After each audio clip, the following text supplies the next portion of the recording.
ආයුබෝවන්. අදත් මෙහුම් පාසලට ඔයාලව ගොඩක් ආදරෙන් පිළිගන්නවා. අද මම ඔයාලට කියලා දෙන්නේ මෙන්න මේ විදිහේ පුංචි මුදලකින් විනිවිද පේන පර්ස් එකක් මහගන්නේ කොහොමද කියලා.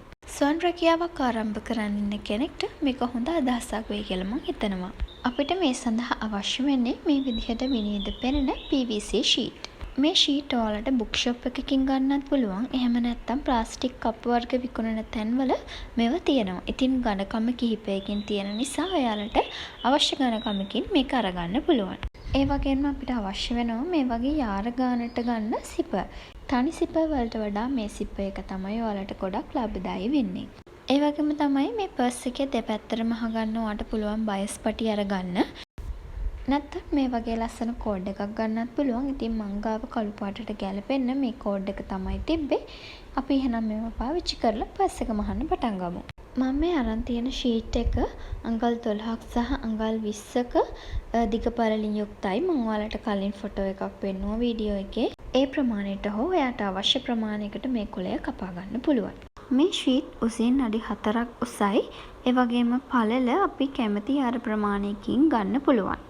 ඒ නිසා ඔයා ගන්න ප්‍රමාණෙත් එක්ක අර පිරිමැස්මෙන් ඔයාට සුදුසු ප්‍රමාණයකට මේක කපා ගන්න පුළුවන්. අපි මුලින්ම කරන්න ඕන ෂීට් එකේ දෙපැත්තට මේ සිපර් එක මසා ගන්න එක. ඒ සඳහා මේ විදිහට අඟල් භාගයක් ෂීට් එකේ දෙපැත්තෙන්ම ඇතුළට නවන්න. ඊළඟට සිපර් එක මේ විදිහට තියාගෙන අඟල් කාලක දුරින් දෙපාරක් මා ගන්න ඕනේ. මේ විදිහට දෙපැත්තෙන්ම තියාගෙන මසා ගන්න අපි සිපර් එක සම්පූර්ණයෙන් දෙකට වෙන් කරගන්න පුළුවන් නිසා හරිම පහසුවෙන් මේක දෙපැත්තට තියලා වෙන වෙනම මහගන්න පුළුවන්.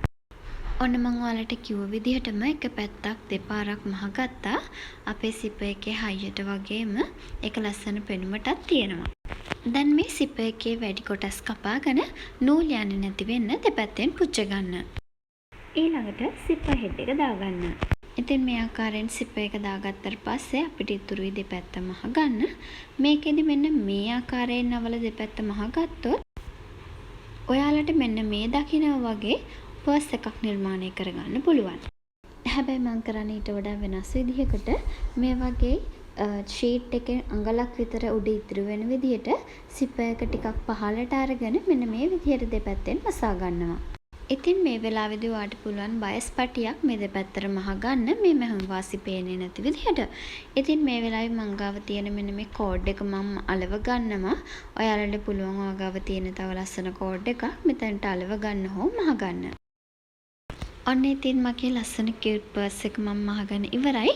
ඔයාලට පුළුවන් මේ වගේ පොඩ්ඩක් ලස්සන කරගන්න පර්ස් එක ඔයා භාවිතා කරන විදිය අනුව සහ ඔයාගේ ස්වන් රැකියාවේ ස්වභාවය අනුව ඒක තීරණය කරගන්න ඔයාට පුළුවන්.